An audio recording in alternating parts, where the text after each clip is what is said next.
Welcome back to H for Hindi 121 phrasal verb number 72। और ये phrasal verb है कौन सा? Buckle down. इसका मतलब होता है किसी भी चीज़ के लिए अब मतलब अभी तक आपने जो टाइम वेस्ट किया सो किया, लेकिन अब टाइम आ गया है कि अब गंभीरता से एक सीरियसनेस के साथ आप वो काम करना शुरू कर दें। अब एग्जाम्पल्स के माध्यम से आप ऑब्वियसली बेहतर समझेंगे। फटाफट से करते हैं ट्रांसलेट इनको। अब समय आ गया है कि मैं मन लगाकर पढ़ाई शुरू करूं। It's time it's time for मी, या फिर इट्स हाई टाइम भी आप कह सकते हैं। It's high time that I buckled down. अब ये ध्यान दीजिएगा, इट्स हाई टाइम के साथ मैंने पहले भी कवर किया हुआ है इस चीज को, हमेशा अब पास्ट का इस्तेमाल करते हैं। So it's high time that you buckled down, या फिर it's time for me to buckle down. दोनों ही तरीके सही हैं, बस ये ध्यान रखिएगा इट्स हाई टाइम के साथ पास्ट का इस्तेमाल कीजिएगा। That I buckle down and मन लगाकर पढ़ाई शुरू करूं, एंड स्टार्ट स्टार्टिंग। दूसरा तरीका भी मैं मेंशन कर देता हूं जस्ट इन केस। सो उसके लिए आप कहेंगे it's time for me to buckle down and start studying. अगर तुम अभी नहीं जुटे तो परीक्षा में मुश्किल होगी।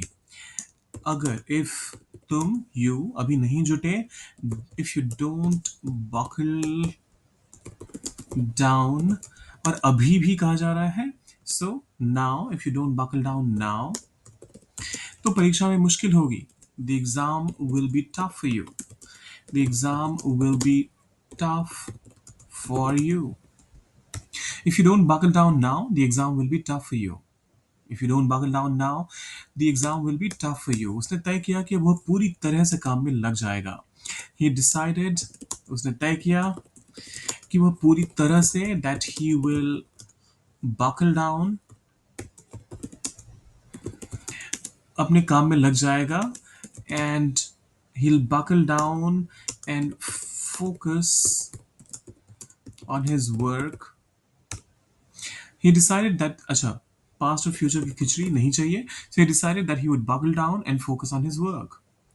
He decided that he would buckle down and focus on his work. इतना खेल चुके हैं, अब पढ़ाई पर ध्यान लगाओ। You played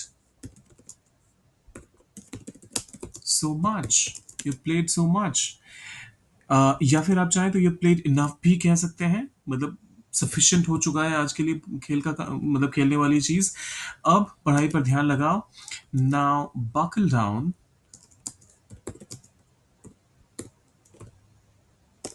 now buckle down and focus on your studies.